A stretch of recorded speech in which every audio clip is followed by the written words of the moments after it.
Welcome to the Sailor Noob podcast, where a super fan and a noob talk about the original Sailor Moon episode by episode. I'm your host, Mikan Hana, joined by my co-host. I'm the co-host and the noob, name of Caliban.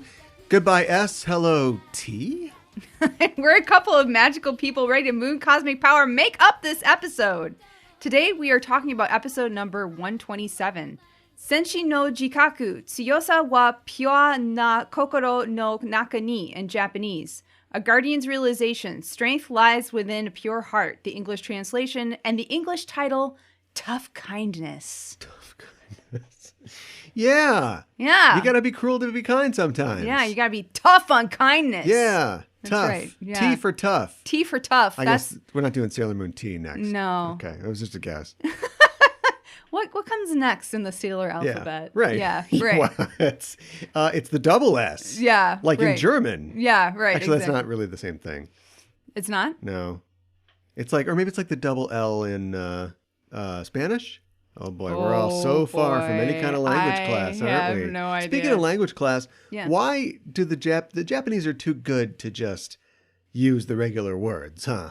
You know how like when a speaker, non-English speaker is saying something, but then they're going to use an English word and they just say that word. Mm-hmm. You hear that sometimes. So somebody's like, something colostomy bag. And you're like, oh, I know that one. Like, Right. they can't know. No, we're going to do these our own way. Let's see. What is this? Pure. Okay, I think we got that one there. Yeah. What's next? Colostomy. That one's going to be tough. I think we can probably do it though. Say colostomy bag. Colostomy bagu. That's point made. I don't know. You know what it reminds me of in a really weird way? I think, okay, so Couldn't imagine. McDonald's in the Japanese way of saying McDonald's is something like McDonald's or something like that. Mm. And I had a native Japanese speaker say it to me like, I don't even know how many times in a row the first time I was in Japan, and they had to slow it way down, and I was like, oh, McDonald's! Yeah. Okay. And they probably were like, that's what I said, McDonald's. You know? And it's just kind of like, I had no idea what they were saying. Yeah. Though. Pulp Fiction would have been a lot different if Tarantino had done a year in Japan. Oh, it would have been. Yeah, for sure. Yeah. Dialogue. Yeah. Different. Le Big Mac. Not quite so relaxed and casual. No. Yeah. I don't even want to think about it. What I do want to think about is the fact that this is the last episode of Sailor Moon S. It is. Where am I going to talk about Jesus and T2 now? We'll just have to look back on it fondly. I was thinking about it, and I keep saying Jesus and T2. Really, they're the same thing. It's G2. Wow. Maybe I should write some of this stuff down before we get the mics up. But it's like T2 is supposed to be, or just Terminator is supposed to be like a resurrection. Okay, why don't I do this one? Sorry, did I It's step supposed on to be a Christ-like thing, right? John Connor, JC, the savior of humankind. That's true. Sorry, I'm just really in my, Grail cups as far as like religious symbolism goes, because I just got done talking about the red badge of courage for another podcast. Okay. I know it's a real barn burner, but that is a book that has a lot of religious symbolism. There's a character whose initials are JC who dies with his arms outstretched in a field. I don't get and it. A young Scott Stapp got super hard. And so I've just been thinking about that sort of thing. And I was like, wait a minute. John Connor, JC, there you go. I never thought about that before. Right. And RoboCop walks on water at the end of the movie. Yes, I thought I'd make Jesus American. That's not good. Verhoeven. Well, I mean, all of my lower countries get all kind of messed up. Did you have a whole? You did a lot better than me. I had a whole Rolodex in college. I took that part really seriously. We all learned like the phonetic alphabet. I'm talking about little actors, drilling, military cadets. We all took the classes and I learned the phonetic alphabet, and I got really into accents and dialects. But I mean, unless you're a international spy or the master of disguise, I mean, you don't have any chances to use them at all. So I was really bad at. Well, I'm bad at regular spelling, so I was really bad at It's exactly the same thing. Yeah, I know. Yeah, but I already said that. But we're talking about the same thing. But phonetic spelling. Oh, that, yeah. Trying to figure out like, okay, how many W's in schwa?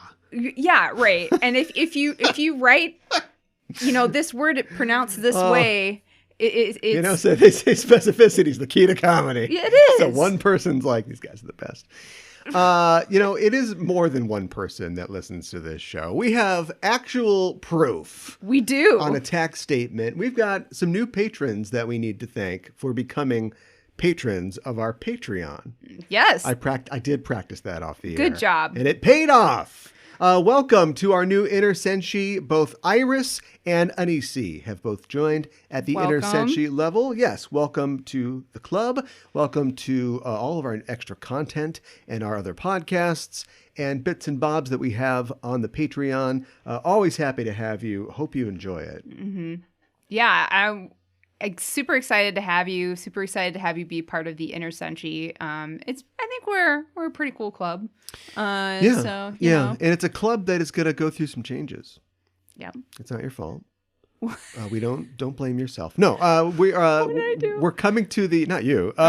We're coming to the end of Pretty Guardian Sailor Moon, so we won't be able to talk about that anymore. I know. We have talked about. I was thinking about that today. Off the air, diving into some of the other.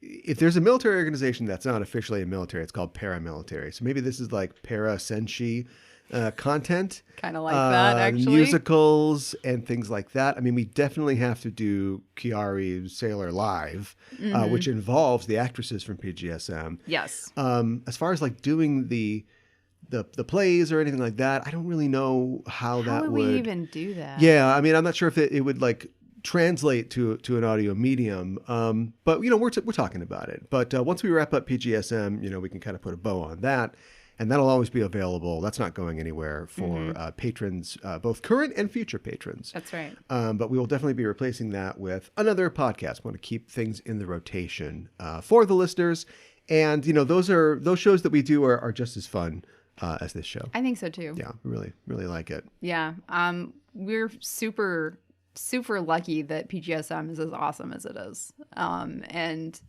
total revelation.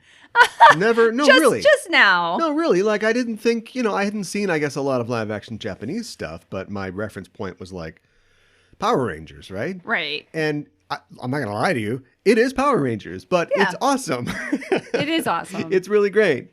And especially having already watched, the parts of the mythology that they cover in the anime, you see, what's different and what's the same and what they knew they had to keep and what they felt they could build on. Mm-hmm. And I'm really impressed for that reason. So thanks for joining us, Iris and Anisi. And here's to the future. Yes. Here's to Sailor Moon T. Here's to us. Go team. Go T for team. Go T for team. You keep encouraging me. I'm going to keep doing this bit.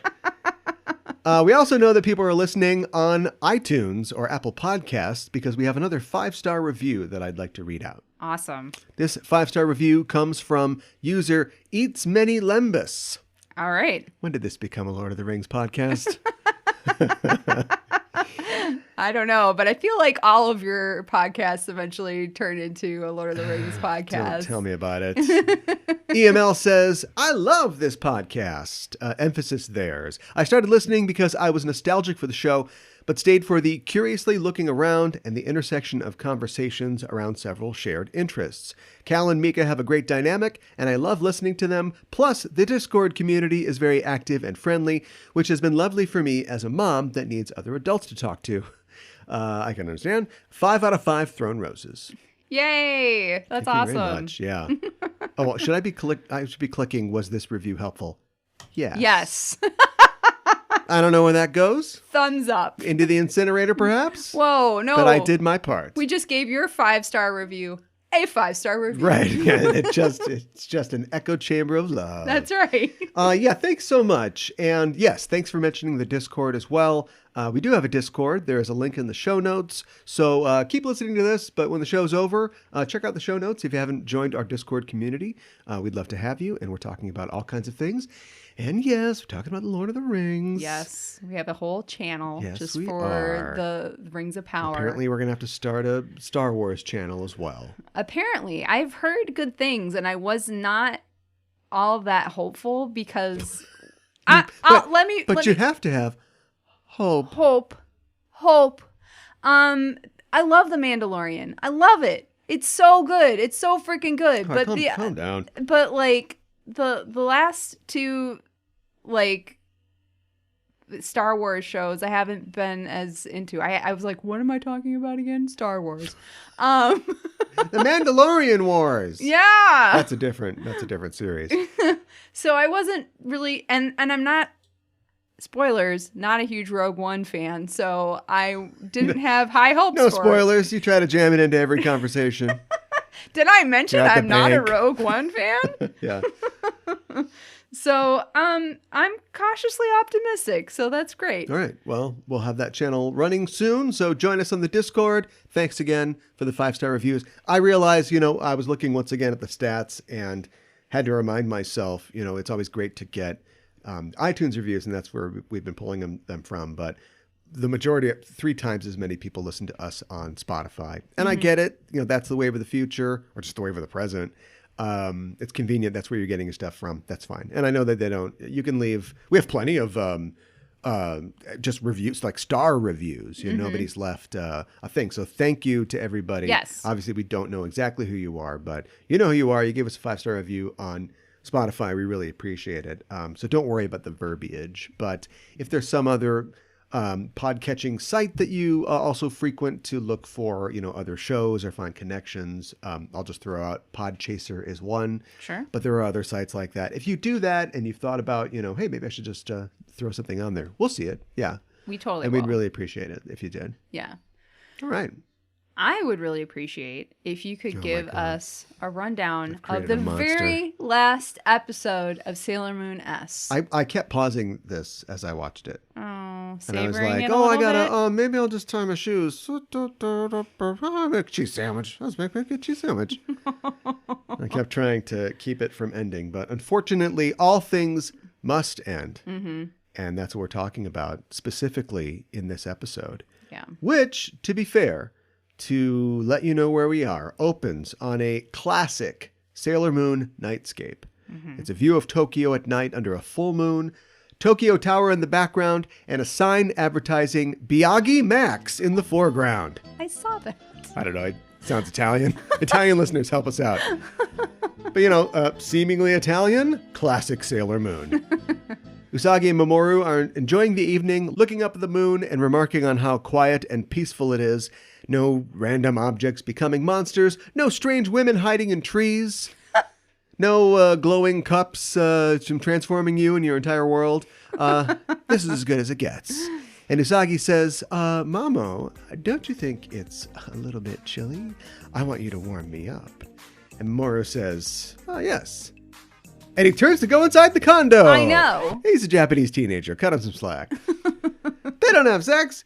Usagi's like, where are you going? And he's like, it's cold. Let's have some cocoa. What? Why are you looking It's a totally at me normal with that response. weird like that? You warm me up, I'm going to give you some cocoa. At the Sakino household, Chibiusa is also looking at the night sky, and as she's enjoying the stars, her room fills with pink light, and a swirl of smoke appears, and out of it pops a sealed envelope, and the light and smoke vanish. You're going to Hogwarts, Chibi!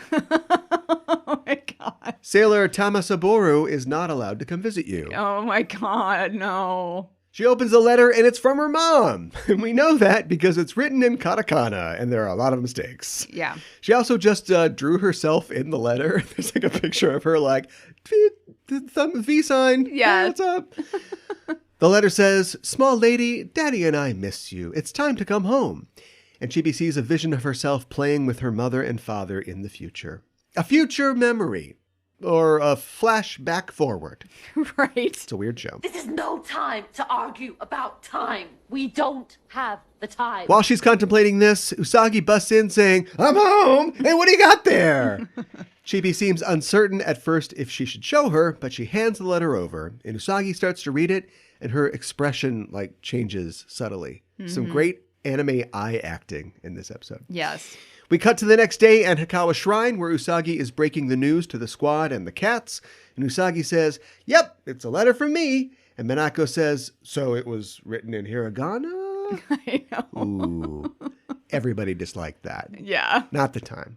This is not the time for that. Usagi says, Chibi said it didn't have to be right away. You know, she can go back when she wants to. Yeah, I mean, after all, they're 1,000 years in the future. This isn't like Bill and Ted. You can just come back a second after you left. Right. They had that rule in Bill and Ted because there needed to be like a forward momentum and like stakes for the plot. Ed Solomon and the other guy were smart and they realized that a time machine removes all consequences. That's right. And so they had to be like, the clock in San Dimas is always running. That doesn't make any sense. It's a time machine. You can come back whenever you want. They have the fun scene in the Circle K lot, you know, when the other Bill and Ted show up. Catch you later, Bill and Ted. Anyway, Chibi could just come back at the exact same time that she left. She could. Chibi's 6 inches taller. She's wearing a lot of eye makeup, but it's fine, Mom. Wow. Such a beautiful age. The girls say that she's at an age where she wants to be with her mom and dad, but the cats say that she's not the kind of person who likes to seem weak. Which is like, I guess that's true of everybody. Yeah, I know, right? Maybe even, you know, of the psychology of a 6-year-old. But I think it's funny that the cats are like the ones that are like, careful. This one's a firecracker. Tread lightly. Careful what you say around this one. But the girls agree that the big crisis is over. We should send her home in style. And Usagi says, why don't we throw her a party? And Ray's like, you do have some good ideas sometimes. Thanks, Ray. And Makoto says, yeah, I'll make her a feast. Let's have it at Mamoru's condo. Ask him, Usagi. It is a condo. It's confirmed. It is confirmed. I think we both get stickers for that one. They've never said it was a condo before. Have they never said it? I don't think so. Why would I be so excited about this? Oh my gosh. Well, I was like, is it an apartment? Is it a condo? What is it? Do we both get stickers? All right, just bank them. We'll get back to it. All right. It goes to show you how nice these girls are or how committed they are to being characters in an anime, maybe. Imagine you're 15 and a half. You have a lot of eye makeup on. And your friend has a 6-year-old that they have to look after and they want to throw her a party.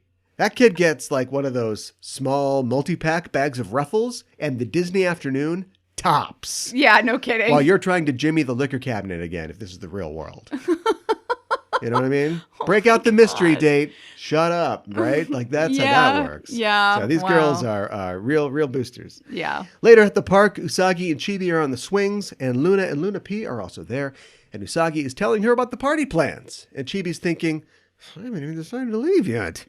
And as Usagi keeps telling her about the party, Chibi says, you want me to leave that much? And Usagi and Luna are like, what? Huh? And Chibi's like, nothing. She tears off with Luna P in tow, looking for eye makeup stores. And Usagi's like, huh. Running down the street, Chibi thinks, stupid Usagi, going back to the future means I can't see you or Mama or my friends ever again. And she stops running and starts crying as she hugs Luna P to herself and yells, I don't want that to happen. Back in Usagi's room, Usagi is digging through her drawers and her chest of drawers. And Luna says, you know, you might want to buy Chibi a present, but didn't you spend all of your allowance? And Usagi says, no problem. This is an extra special present that is priceless.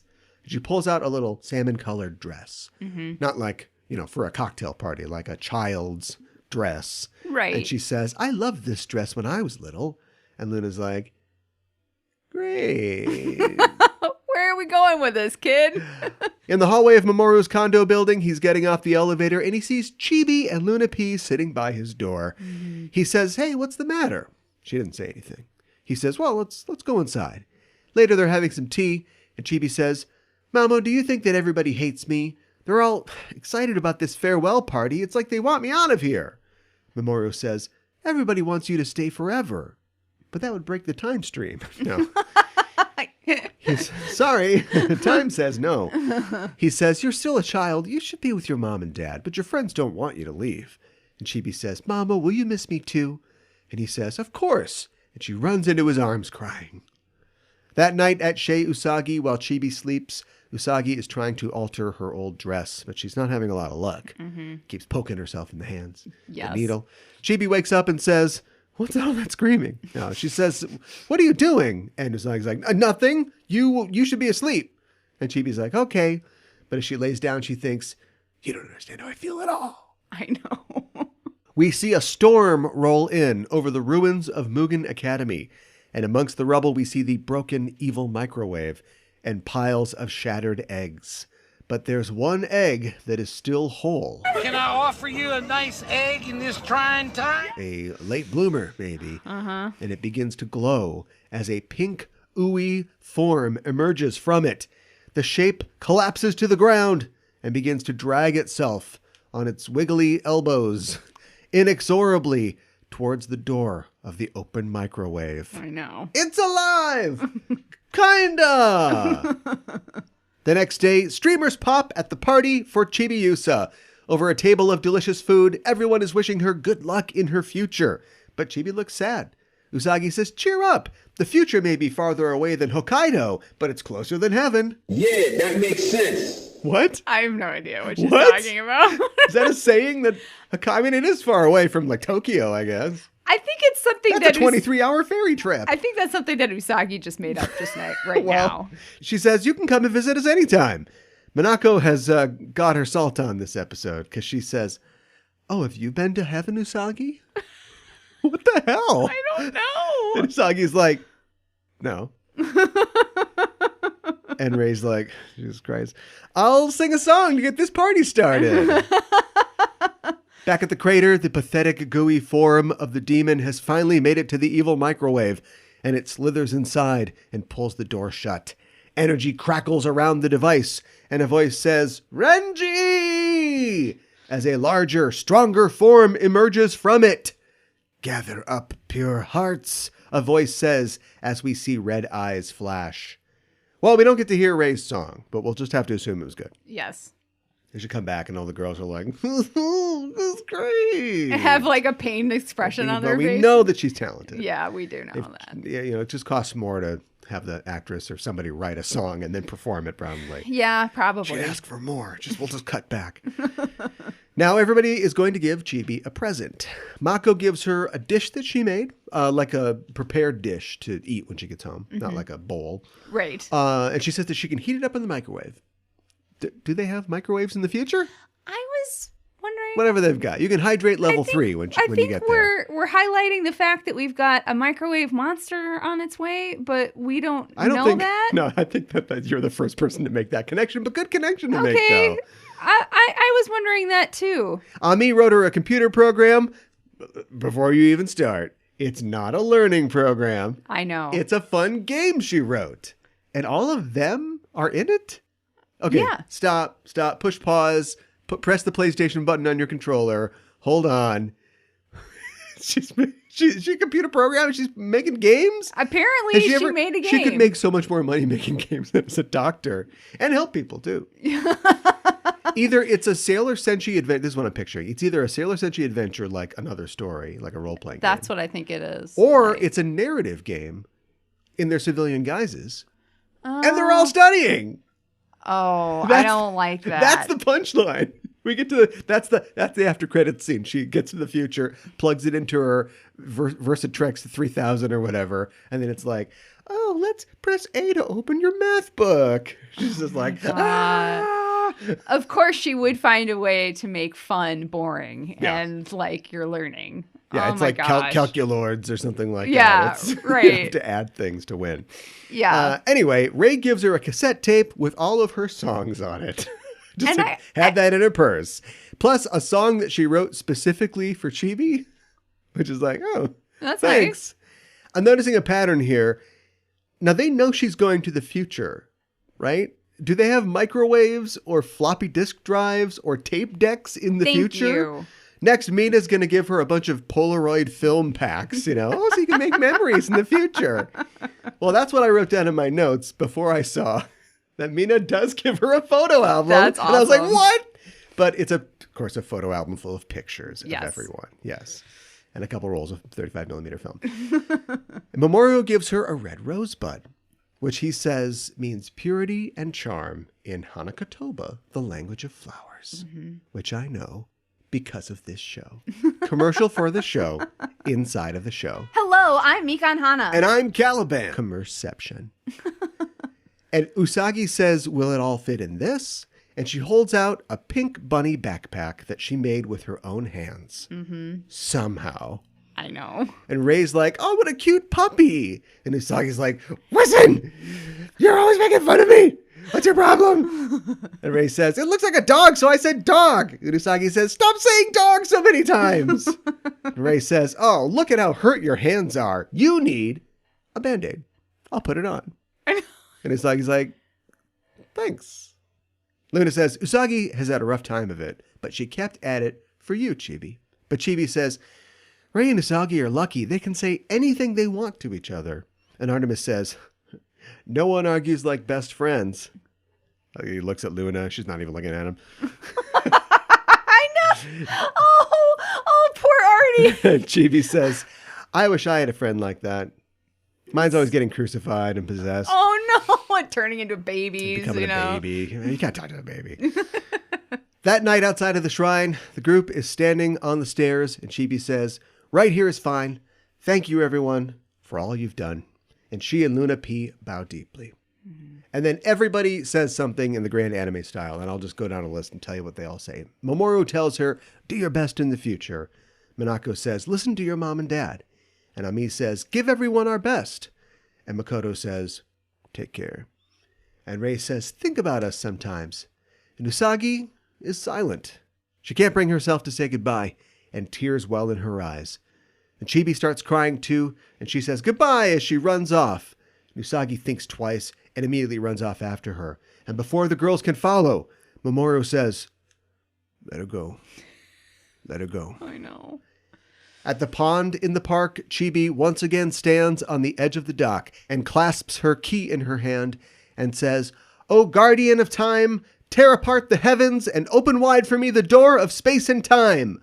O god of time, father of the guardian, O Kronos, guide us on our journey, protect the travelers, grant us the path of light. Pink light begins to stream down over the lake just as Usagi reaches the dock. Chibi turns to meet her, and a moment passes between them before Usagi says, you mustn't cry, you're going back to your happy life. And Chibi says, Baka Usagi, you're the one who's crying. She's crying too. Usagi says, I told myself I'd see you off without crying. And as Chibi begins to rise into the air, she says, I don't want to go. I don't want to go. But Usagi says, get along well with your mom and dad. And their hands strain to touch each other's one last time.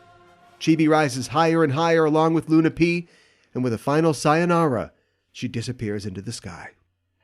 You know, someone else disappeared into the sky after promising to return one day.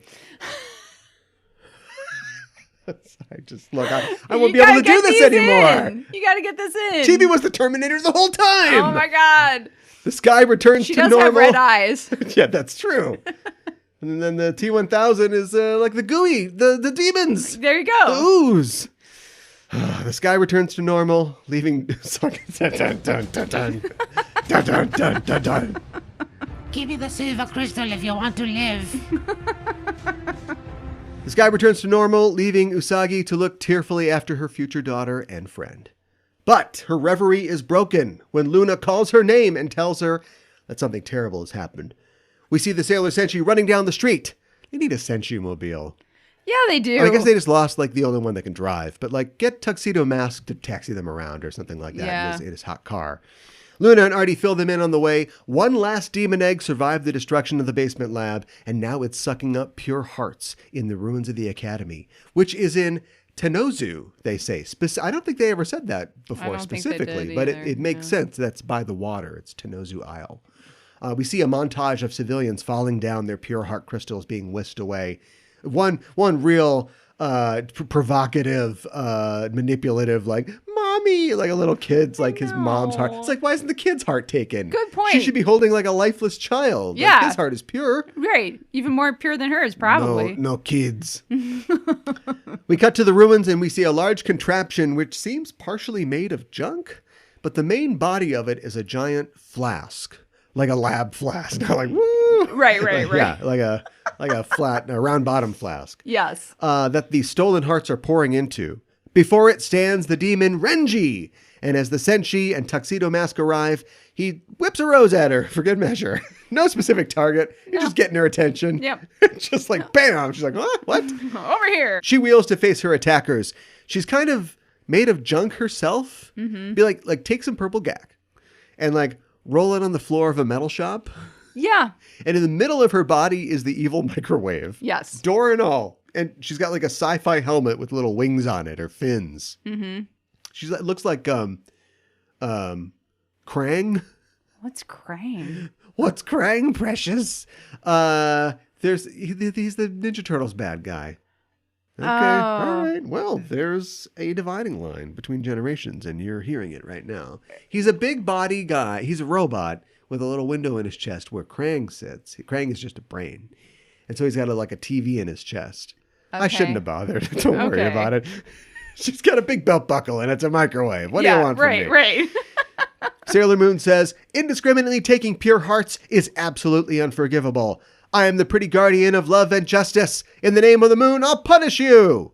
Renji immediately dashes at the Senshi, scattering them, chanting, pure hearts, pure hearts. Sailor Mars chants, burning mandala, and fires at her, but the demon dodges the blast and knocks Mars away.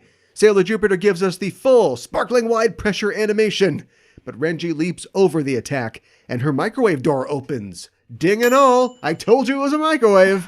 And a blast of something more than microwaves comes spilling out. Jupiter flattens herself. She barely escapes the blast. The ends of her hair are singed. It's that close. Speaking of waves, gonna need a haircut. Yeah.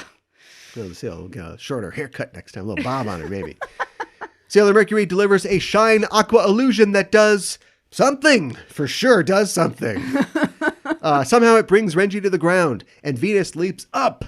It's over, Renji. I have the high ground. You underestimate my power. To deliver a Venus love me chain, but the demon dodges it effortlessly and extends one of her arms upward like Mr. Fantastic, grabbing Venus's ankle and propelling her into Mercury. Renji fixes her sights on the battered sailors and once again says, pure hearts. We cut to the corridor of time, and we see Chibi and Luna P walking the path of light. We see Chibi's flashes of her time in the past. I think it's Chibi's thoughts, right? I think so. Yeah. If it was Luna P's, there'd be more blood. Through a portal ahead, I don't know. Nobody knows what she gets up to. Still don't trust Luna P. Through a portal ahead, we see Crystal Tokyo, and Chibi says, Mama, Papa, or Mama, or Father, right? Yes. Father! Back in the present, Renji is handing the sailors their own asses. And when she runs out of ass, she puts a hand in her own ass and pulls out a tail-like wire. Yeah. She snaps it in two, exposing the live wires inside, and then shoots the wires at the Senshi and TM, electrocuting them. Okay! A lot of electrocutions this year on the show. Yeah, there have been. I haven't been counting. No. I'll have to do a tally in the future, but electrocution is how people now say hello in a Zubajuban. The Senshi are incapacitated, and Renji stands over Sailor Moon, lifting her up by her lapels and repeating, pure heart, pure heart. Sailor Moon thinks, if I had the Holy Grail, I could become Super Sailor Moon. And the exhausted Senshi can only look on in horror. Pause for effect. Pink! Sugar! Heart attack! Sailor Chibi Moon falls out of the sky and directly onto Renji's head, and the helmet does nothing! I know. Knocking her flat to the ground. As Chibi rises, her wand, which she dropped, by the way, begins buffeting the demon's face with hearts. Chibi says, Sailor Moon and everyone are my precious friends. Going after their hearts is unforgivable. I am the pretty guardian trainee who fights for love and justice. In the name of the future moon, I'll punish you. And that's the bottom line. Renji explodes off the ground and throws Chibi's own moonstick at her. But Sailor Moon yanks her out of the way at the last second. Tuxedo Mask bullseyes Renji in the forehead with the thrown rose, laying the demon out flat. He says, the heart of a young girl with compassion is stronger and more beautiful than anything. I can't forgive anyone who threatens these young girls. Sailor Moon, trust in your friendship. And now. Sailor Moon also now. Sailor Moon begins her moon spiral heart attack. And as she does, she thinks to herself, even without the Holy Grail, I can protect everyone if I have compassion in my heart. Her attack blasts Renji, who with a final lovely reverts back to the evil microwave, which falls to the ground, breaks, explodes, and, I don't know, has its credit score dinged or something. It's over. As the smoke clears, the Senshi and TM rush to congratulate Sailor Moon. And TM says, perhaps the Holy Grail is a pure heart with compassion for others. The real Grail was the friends we made along the way. Tuxedo subtext. You didn't do anything. And the brave friends look out upon a new dawn rise. Hey, wait a minute. What are you doing here, Chibi? Asks Sailor Moon. And Chibi says, you're all helpless without me. Everyone snuggle mauls each other as Luna P appears with another envelope in its mouth. Hers? It's there? I don't know how Luna P's pronouns work. I don't know if Luna P is alive. There's a lot we don't know about Luna P. No. There's a lot. We'll never get about Luna P. That's okay. Chibi reads the letter, which says, small lady, thank you for the gifts. Be a good girl and don't make trouble for your big sister Usagi. Bye. P.S. Bring back more gifts. The Senshi think, yep, that's Usagi. And as we heart Iris into Chibi, she says, that's how it is. It's nice to be back. Could it have ended any other way? I know. It's set everything up. Tear our hearts out like a demon. And then at the end go, just kidding. Here they are back. I should be mad, but how can I be? That's how it is. It's nice that she's back. It is super nice that she's back. I mean, okay. We've talked about how this season, like, it ramped up and it was like almost penultimate episode and we had 4 episodes left. And it's like, well, what are they going to do? And it was like, bam, bam, bam, you know? And it's kind of nice to have some falling action. And even like last episode, but like this episode too, you know, the big bad is gone, but we got this little bit of monster left, and you know, we get to say goodbye to these characters, and then they pull the rug out from underneath us, and they're like, just kidding. It's pretty great. Yeah, I mean, I don't mind, you know, it's just, but it is like, you know, I'm not sure that this episode justifies its existence as well as the last completely superfluous episode did. Yeah. But it's a victory lap. It is a victory lap. At this point, you're just 100%. Like, just do more. Just do more. Yeah. Give me the beach episode, you know, fight a dinosaur again or whatever. I don't care. Like, yeah. I can't believe that we're moving on. But now that I know that we're not moving on, let's get to it. Let's move forward. Right. You know what I'm saying? Right. Yeah, I just, like, I don't know if they always plan this. I have no idea what happened in the manga, but I imagine that the writers are just like, we don't have to, we can write whatever we want. Mm-hmm. People, I'm assuming, like Chibi, and everybody's so sad, and it's almost like a metatextual thing where it's like, it's a story. We can do whatever we want. Yeah. So, screw it. She's back. Right. Why should she found friends. That was the whole point. We have a time machine. Right. You know, we can literally do whatever we want. Leave it to Doctor Who to like have to set up these scenarios where you get turned to stone or you get your brain erased or you have to, you know, crash into a prehistoric Earth or something like that. I'm sorry. I am so sorry. F that. Like, we can do whatever we want. It doesn't have to be super And as I get older, I need edgy stories less and less, and more I need stories that really explore the full potential of genre storytelling. Mm-hmm. I always bring it back to comics. I've even got some more comic stuff after this. But like, I think about Grant Morrison and his, now I was going to say recent, but his more and more distant run on Batman, when he did some insane things to Batman, like he does to all the characters that he takes on. And there's a metatextual element to it, but and some dark stuff too. You know, he's buried alive by a guy who claims that he's both his father returned to life and the devil at the same time. Yeah, it's pretty messed up. But also there is one of the things that he loves about the character is like the ebullience of this character who is super rich, let's just ignore the class problems for a moment, Yep. and can do anything, and knows and super strong, super smart, has all the gadgets, has a bright, happy young kid, with him, and they're telling jokes and they're having fun. And it's like so much of Batman was like that until, the adolescence of comics when Frank Miller came around and went, all right, everybody, this is what it's going to be now. Puts his big boots up on the desk, and it's just going to be that forever. And I mean, that has a place too, but he was trying to sort of like recapture, he's fighting an army of man-bats, and he's like, he's flying around in a giant boxing glove or something like that. Like Batman was like that one time. And there's no way that it shouldn't be that sometimes again. It's like going from the amazing, we all love it, Batman the Animated Series to Batman Brave and the Bold, which was a totally different kind of show. It was still episodic, but it was all about, sort of happier and lighter kind of stuff and in-jokes and comedy and meta humor. I think that's perfectly valid. Maybe I'm making bigger point out of this than needs to be made. I think it's perfectly valid too. And I think like these girls go through a lot. Like we've talked about before. I mean, they're preventing the end of the world like pretty much every week. Let them have like one bad guy that they fight and then it's over, and let them do a victory lap. Sure. Let them enjoy it a little bit. Let them throw a party. Let them enjoy the lighter side of life. Give this kid some presents. Yeah. That she'll use to open a thrift shop.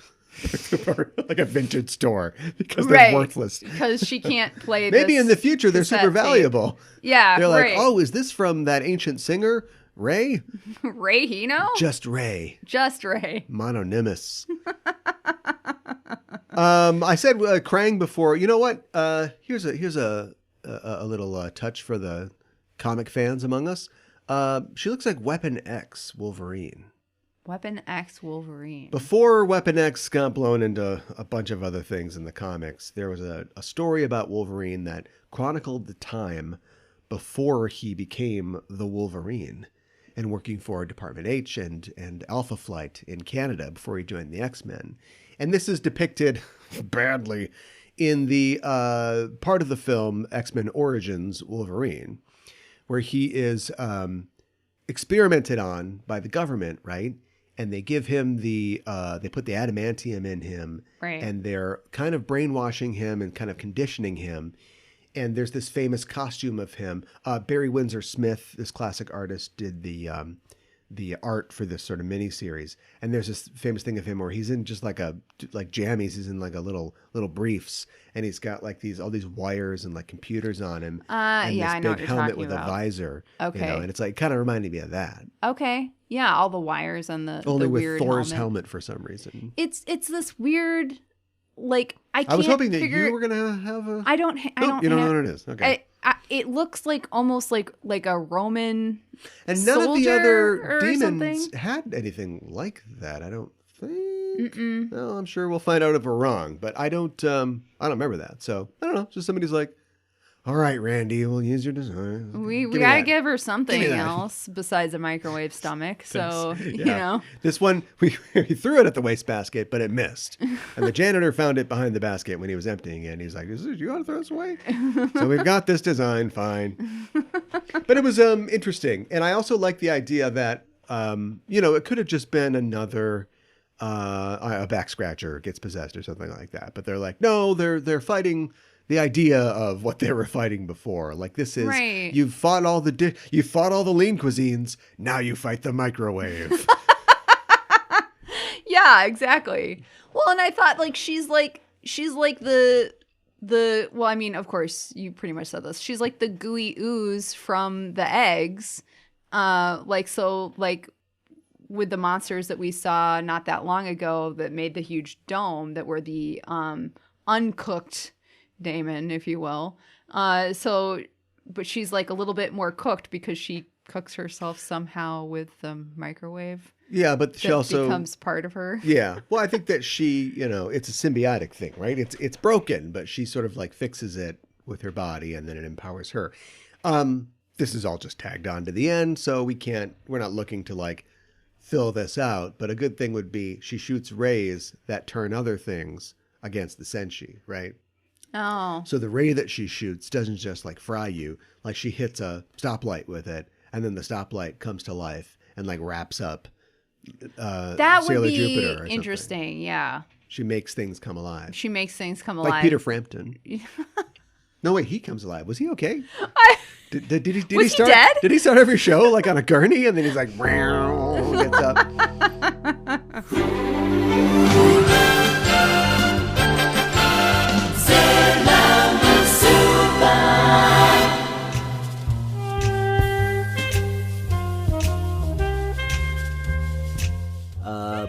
Agent Ryan? Agent the Vern?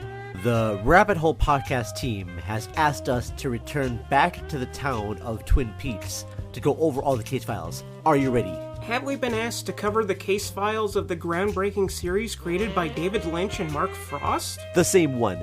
We will be discussing in detail every episode from all 3 seasons of the show, including the plot of every character, not just the mystery of who killed Laura Palmer. Exactly. We'll also dive into why the show became such a phenomenon in the 90s and how it still influences shows today. Will we discuss the feature film Twin Peaks Fire Walk with Me? You know, that may be our longest season yet. So check Tales from the Double R on Anchor, Spotify, Good Pods, or listen to us at rabbitholepodcasts.com. Now, let's order some coffee and a piece of that amazing pie.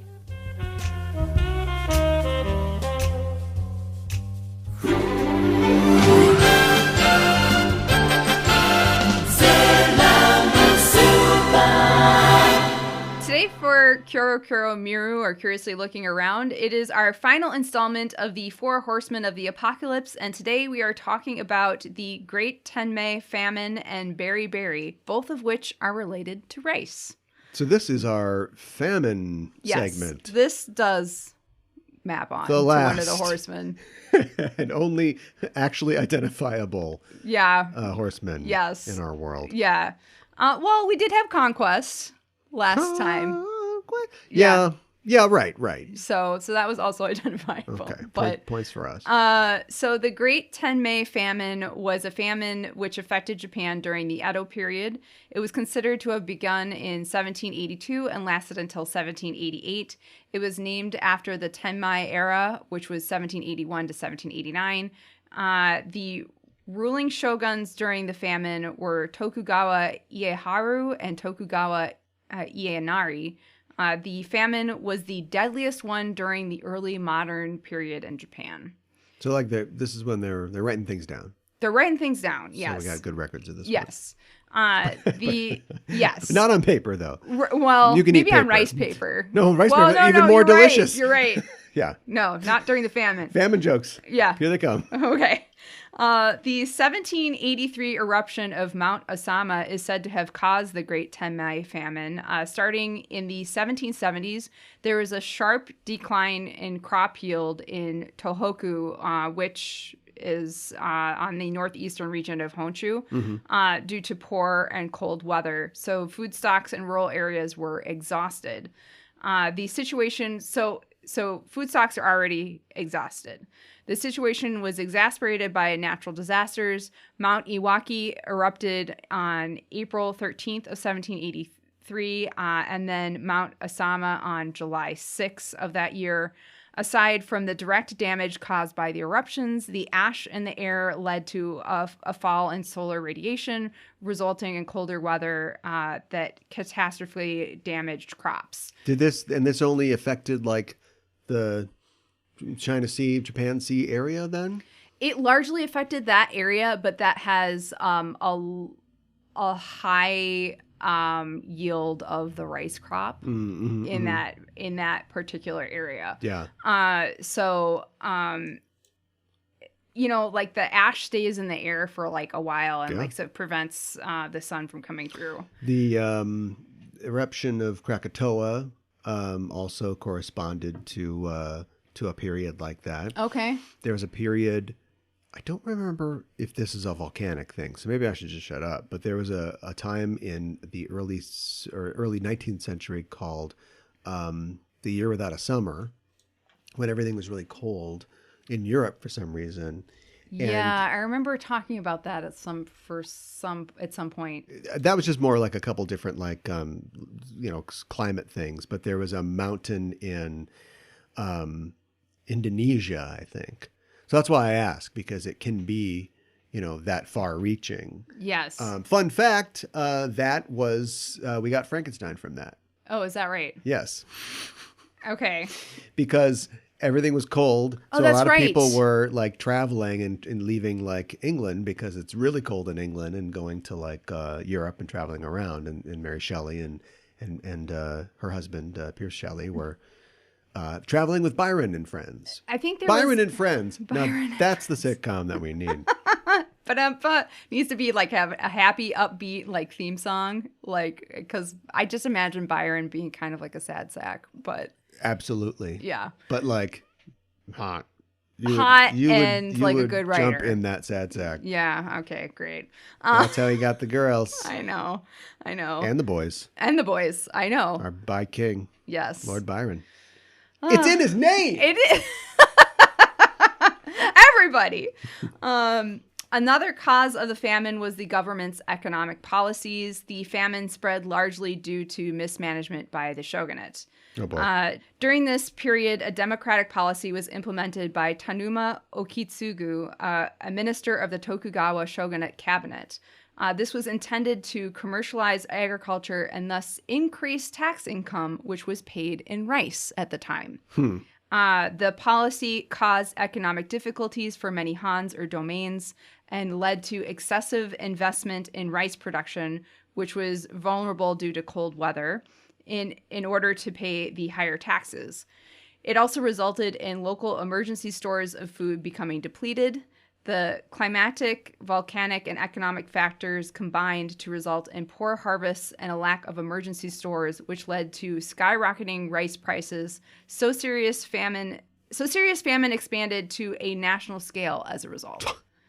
Don't blame me. I fought for Toyotomi. Yeah, right. Right? So I don't know what that is. This is the Tokugawa shogunate. Oh, yeah, I know. It's all right, well, it's mismanaged. Cancel the shirt orders. Stop it. The combined impact of famine and outbreaks of disease resulted in a population decline of more than 920,000 people across Japan between 1780 and 1786. So 1 million people. 1 million people. Wow. It was a lot. Thiamine deficiency is a medical condition of low levels of thiamine or vitamin B1. A severe and chronic form is known as beriberi. Your body needs thiamine to digest and break down the foods you eat and to keep your metabolic rate up and help your nervous system and muscles function productively. The two main types of beriberi in adults are wet beriberi and dry beriberi. All right. Yeah. Let's do this. Okay. Let's do it. All right. Wet beriberi affects the cardiovascular system, resulting in a fast heart rate, shortness of breath, and leg swelling. Dry beriberi affects the nervous system, resulting in numbness of the hands and feet, confusion, trouble moving the legs, and pain. Can you have wet and dry at the same time? Yes. Like a vacuum? A form... I think maybe you can, but a form with loss of appetite and constipation may also occur. Another type, acute beriberi, found mostly in babies, presents with loss of appetite, vomiting, lactic and acidosis, changes in heart rate, and enlargement of the heart. With babies, you kind of have to make sure that like their formula has a decent amount of thiamine in it, of B1 in it, and I think most of them do nowadays. But risk factors include a diet mostly of white rice, alcoholism, dialysis, chronic diarrhea, and taking high doses of diuretics. In rare cases, it may be due to a genetic condition that results in difficulties absorbing thiamine found in food. Mm-hmm. Diagnosis is based on symptoms, low levels of thiamine in the urine, high blood lactate, and improvement with thiamine supplementation. A nutrient-rich diet will help prevent one from getting beriberi. Food with high thiamine include legumes and beans, seeds, nuts, meat, fish, dairy, and whole grains, as well as some vegetables. Thiamine can become lost during the course of processing food, especially in the milling of grains. In East Asian countries where polished white rice is a staple, beriberi has been an issue for a very long time. Symptoms of beriberi include weight loss, emotional disturbances, impaired sensory perception, weakness and pain in the limbs, and periods of irregular heart rate. Edema, swelling of bodily tissues, is common. It may increase the amount of lactic acid and purveic acid within the blood. In advanced cases, the disease may cause high output cardiac failure and death. Oh. So it's not as, I would say today it's not deadly, but in the past it has been known to be deadly. Well, I mean, today at least you can go, oh, I'm low in thiamine? Okay, doc, thanks. Yeah, right. Whereas back then you're like, I don't know, I just keep eating this rice and I'm just like, oh. I'm not feeling good. Oh, yeah. My heart. Right, exactly. Don't they have like fortified rice? I mean... You have like rice now and you basically, you know... It's not exactly this, but the equivalent of grinding up a Centrum and just sort of mixing it into the thing. I don't know. I believe you if that's a thing. I haven't come across that as a way of treating this, or preventing it. You could definitely do like brown rice or like some other kind of whole grain. Yeah, first of all, whole grain and brown rice. You know, they say this for people who are on like a macrobiotic diet, or even people who are just looking to eat healthier, but want to limit the amount of not only starch that they have, but maintain, keep getting vitamins and minerals, is that you have brown rice over white rice. If you don't like brown rice, you're out of luck, I guess. I don't like brown rice. I know you don't like brown rice. I love brown rice. Brown rice is okay. But yeah, you can. They're doing this actually in third world countries right now, like with like food relief. It's not always the case, but sometimes they provide fortified rice, which has vitamins and minerals in there. Now the problem is that Japanese people are like raccoons when it comes to rice. They wash the crap out of that. Yeah. Now they don't need this food relief, but I'm just saying if you wash the rice overly, you're just going to get rid of all those minerals. Well, that's so this true. really only works if you're not, rinsing the rice so a whole much. Lot. Yeah. That's true. Treatment is by thiamine supplementation, either by mouth or by injection. With treatment, symptoms generally resolve in a few weeks and sometimes as rapidly as 24 hours. The disease may be prevented at the population level through the fortification of food. Thiamine deficiency is rare in the United States. It remains relatively common in sub-Saharan Africa.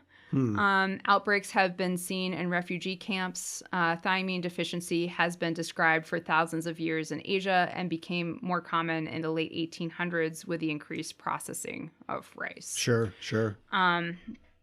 Earliest written descriptions of thiamine deficiency are from ancient China and the context of Chinese medicine.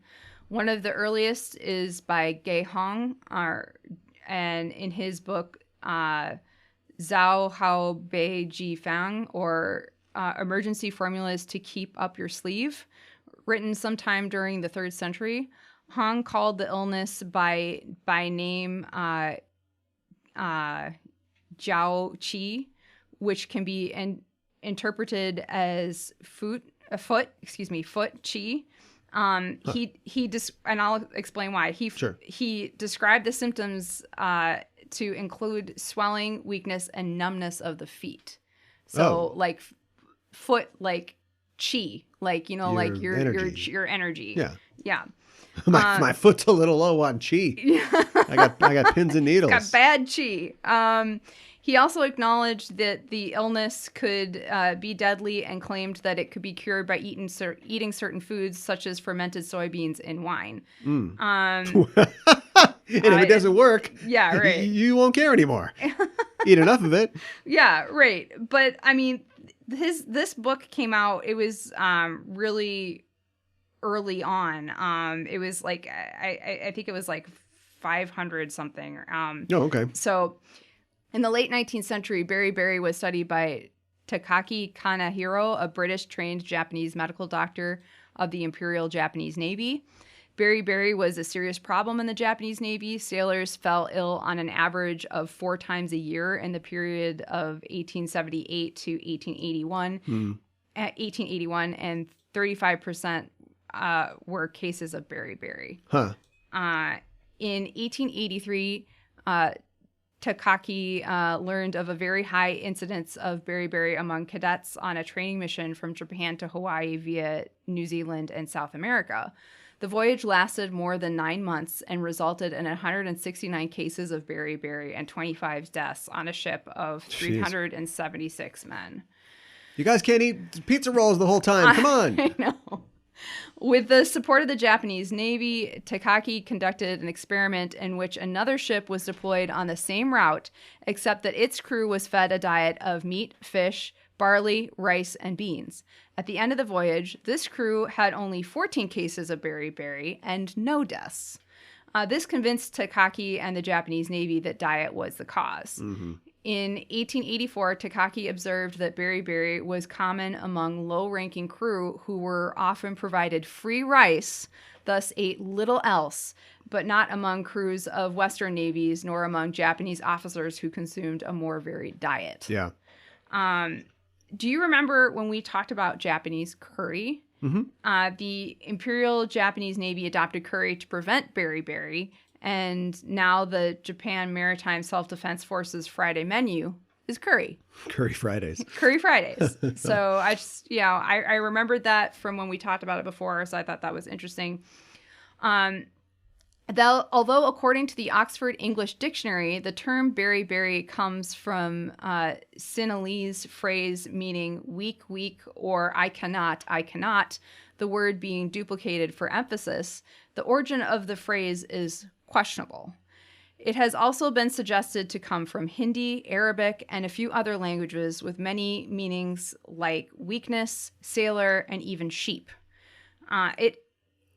This wasn't suggested in what I read, but it does look as if it could be Japanese. It's spelled B-E-R-I, B-E-R-I. Phonetically it seems, yeah.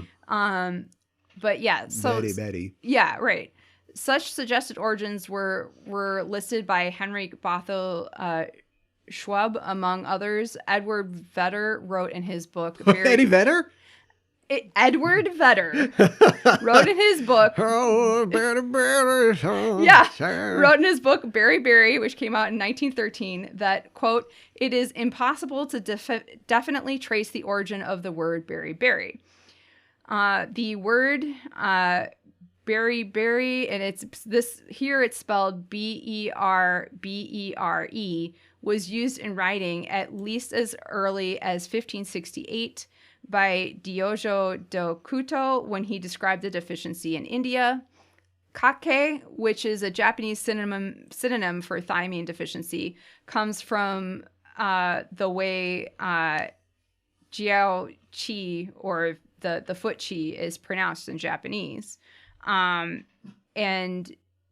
jiao qi is an old word used in Chinese medicine to describe beriberi.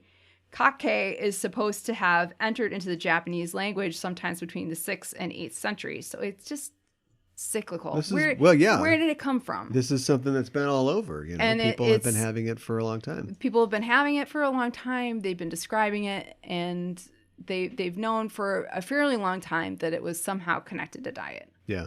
So I'm always fascinated by these diseases that come not necessarily from a lack of food. Obviously, if you're malnourished, it leads to all kinds of problems and conditions. But the thing where it's like, we're eating, we're doing a thing, but it's like the wrong thing, or it's not enough of something. And so for that reason, you are becoming deficient in something like rabbit starvation, which is like when for whatever reason, this happens to like hunters or like certain people that get their food this way. But like if you eat a lot of lean meat, like rabbit is very low in fat. Oh, okay. And so, you are nourished, but it doesn't have enough fat, and you burn all the protein instead of getting energy from fat. and that leads to like, toxicity basically in your body. Like you need, other stuff than just the protein. Or like just, you mentioned the Japanese sailors, British sailors taking to like the 19th century to figure out, we took over all these tropical countries and never thought, put a little lemon in there. Yeah. Put a little thing in there. Right. Nobody gets scurvy anymore. Right. What? All right, put it in their booze. I don't know, whatever. Just make them happy. And now you got the gin and tonic Fridays. Right, there you go. Which comes from, the tradition of giving limes to sailors, to put in their grog or their gin. I think that, I did read that there are cases of beriberi happening in animals too. Like they can have B1 deficiency as well. Although that they call it bark. I don't know. Dumb. Yeah, my chi is not so good. My chi is not so good. My little my paw pads. Oh no. Got pins and needles. Itadakimasu with Usagi. What did Usagi eat in this episode? When Usagi says she wants Mamu to warm her up, he starts to go inside so he can make them both hot cocoa. Yeah. Chibiusa. What a mensch. I know. Chibiusa and Mamo have tea together at Mamo's condo. We didn't get stickers. Should we get stickers? All right, I'll give them to me. Okay. You do your work. Okay. At the party, there's a plethora of food, including a sushi platter. And Mako's gift was a dish that she made, and she tells Chibiusa to heat it up in the microwave and enjoy it with her mom and dad in that future microwave. I just want like the post-credit scene where it's like, and King Mamo's like, was it good? She's just eating the whole thing. I know. Oh, yeah. I can imagine that. I mean, and it's like, well, I haven't had Mako's cooking in a long time. She was just over here, like, yesterday afternoon. She brought tea or what have because but that's present Mako. That's not past Mako. I haven't had past Mako's food. Yeah, future Mako. This is so funny that like thanks to H.G. Wells, we all know what we're talking about right now. But anyway, future Mako is into some really weird like gastronomy type stuff. Oh, boy. And she's like making, plus they have all kinds of future food. So she's got like, sauteed food cubes, with, she's deconstructing yeah, stuff. with a purple reduction. And he's just like, no, she didn't have to come. That's fine. We'll get a crystal burger. We'll order. That's right. Order in. What sticker did you get? Well, let's talk about our stickers. Oh, okay. Ready? Yeah, I'm ready. Are you sure you're ready? I'm sure I'm ready. Okay, so there's a crescent moon in the back, and then there's a couple of roses, and then it's Usagi with a sweater and like a tank top underneath it, and a facial mask and a baseball bat. What? Yeah.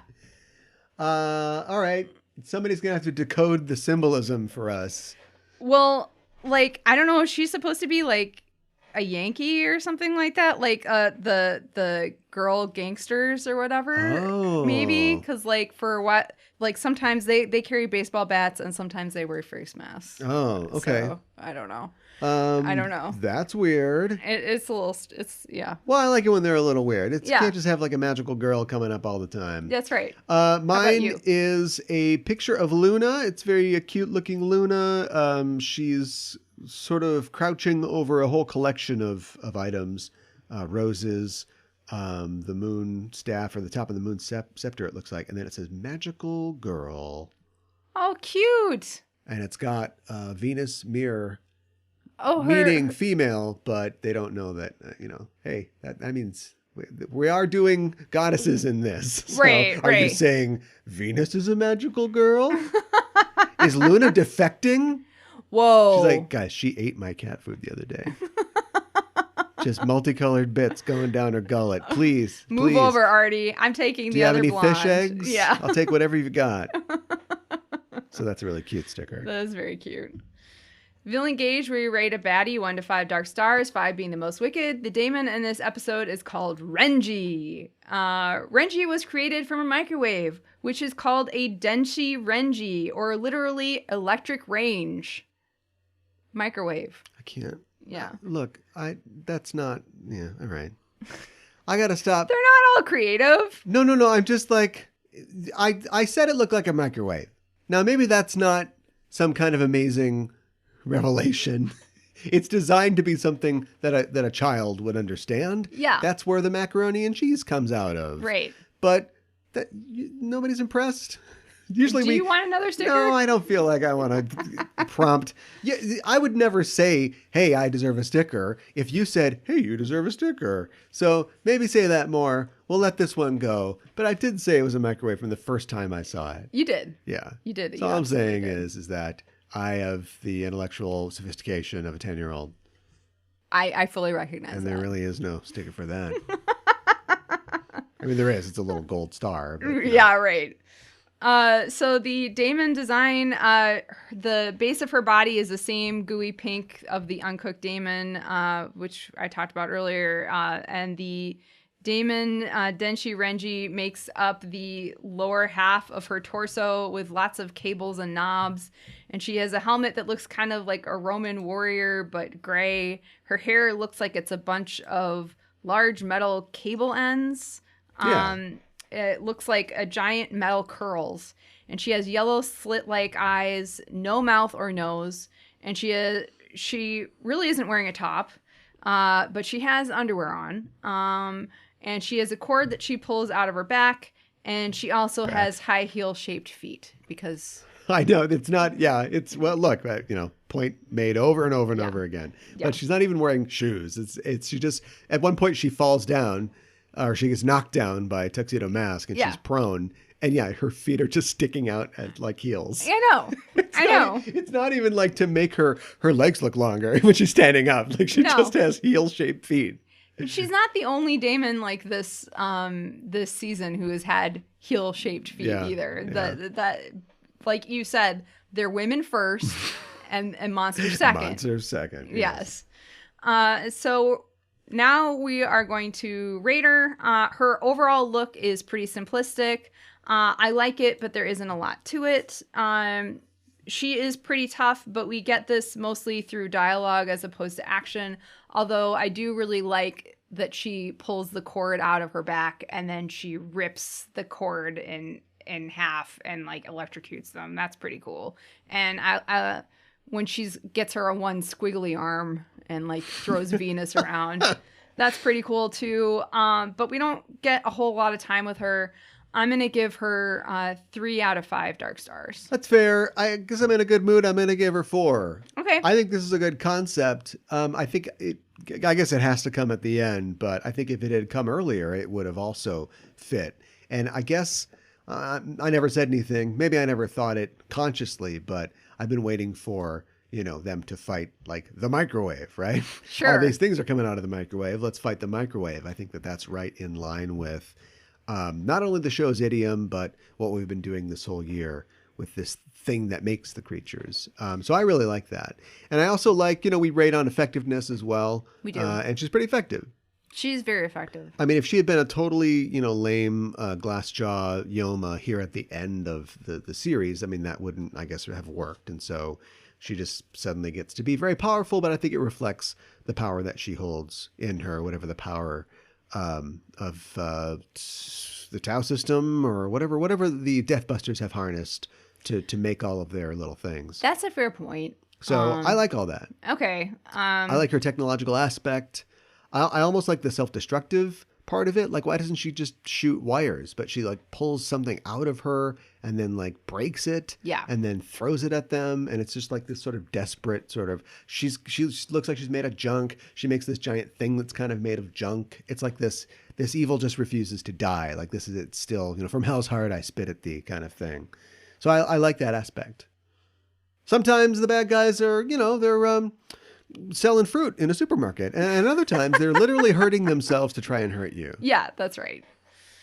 Farewell, my lovely, where we rate the way they go out. Renji seems dumbfounded as the giant heart makes its way towards her, but her elongated scream proves her agony. I'm going to give this 4 out of 5.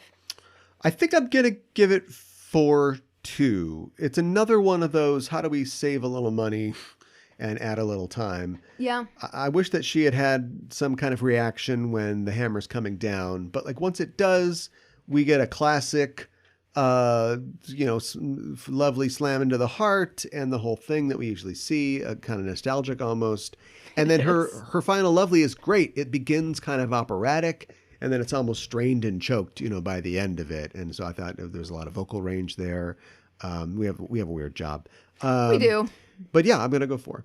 I think it is more varied than we've gotten in some of the ones leading up to this, too. So, a return to form. Yes. For Farewell, My Lovely. I do have some trivia for this episode, though. This is the only time a monster belonging to an antagonist group attacked after that group was destroyed. So I guess a slight spoiler for upcoming seasons. Just. This episode was the last in which Luna P appears. Oh no! I know.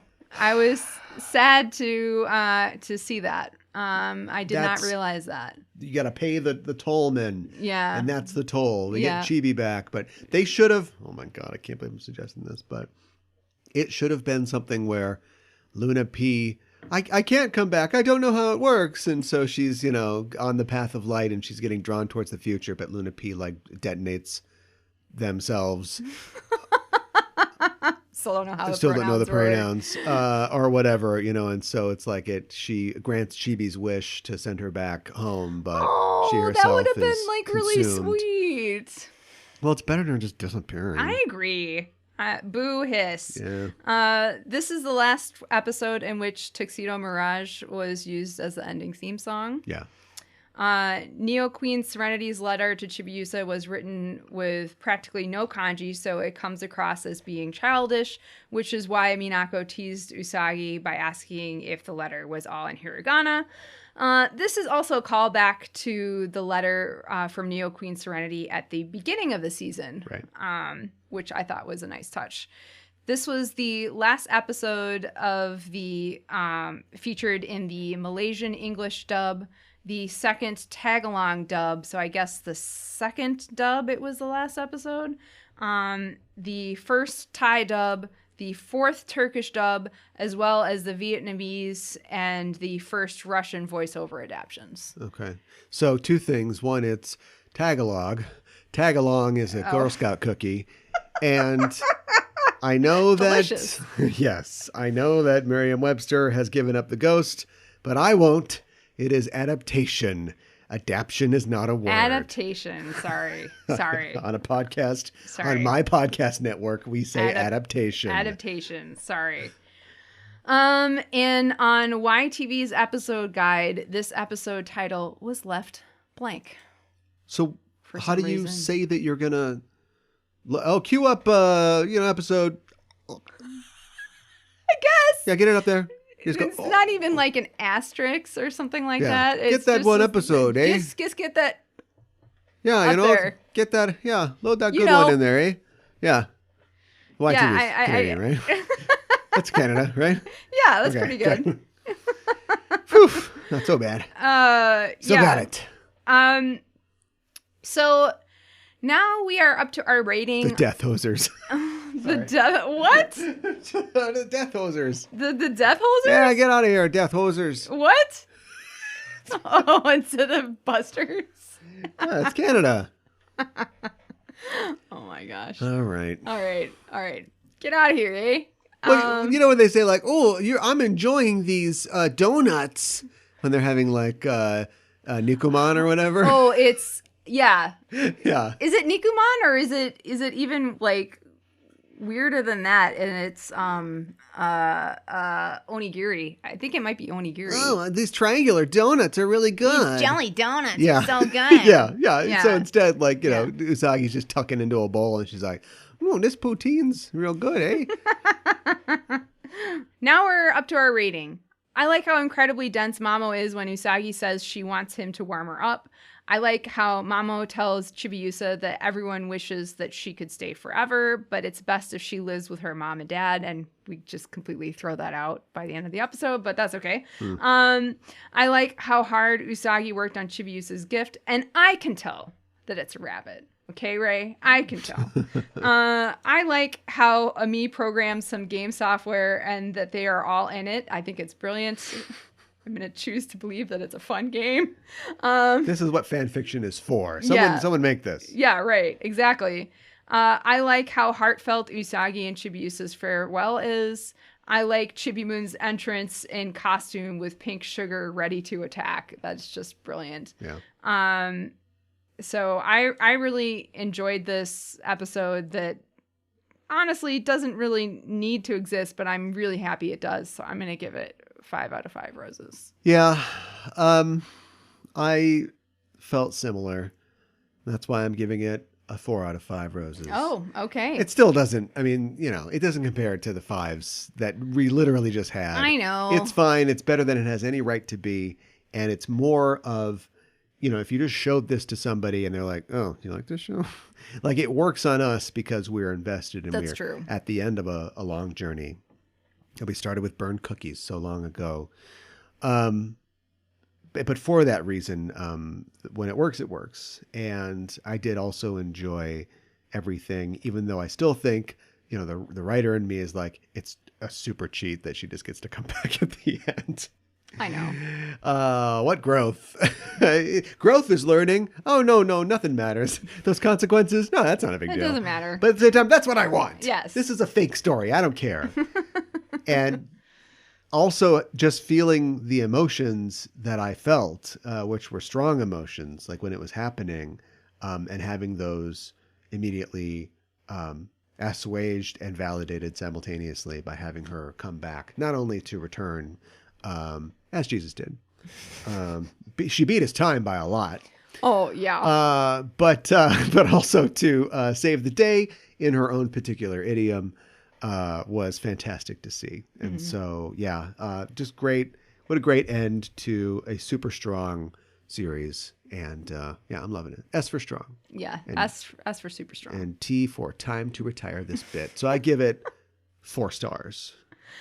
My English title is Future Back, Friendships Forever. Perfect. How to get the perfect song title for the end of this thing. The last song that I'll be able to do. I don't know, maybe the movie. And I was thinking about the emotions, the sort of plaintive but also often joyous emotions, at the end of this.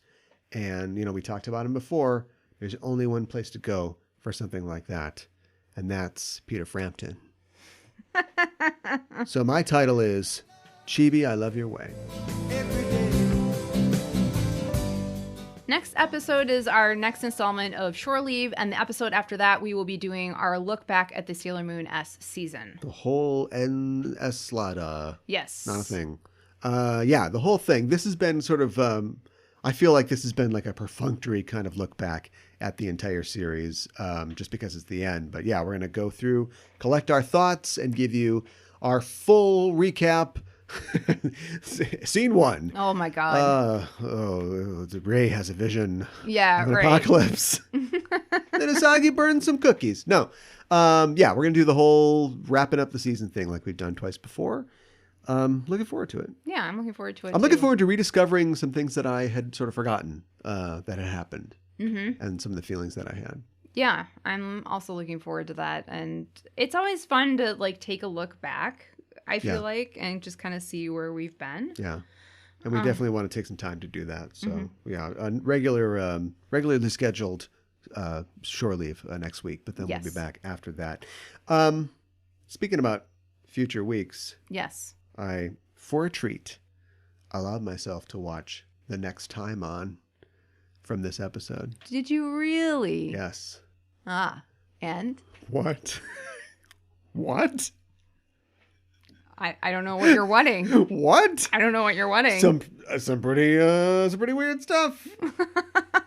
Every Such season, as? it's some different weird thing. Yeah. So I got to give props to the creators, and I got to give props to Naoko Takeuchi. Always kind of something else. Yep. But definitely on theme. Yeah. We go from butterflies to Pegasus. Lisa Frank is the Eru Iluvatar of this world, as I have already pointed out. So looking forward to whatever that's going to be. But that's far in our future. Well, that's our show for this week, and the Name of the Moon will be punishing you next week with another episode of Sailor Noob. The moonlight is a messenger of love.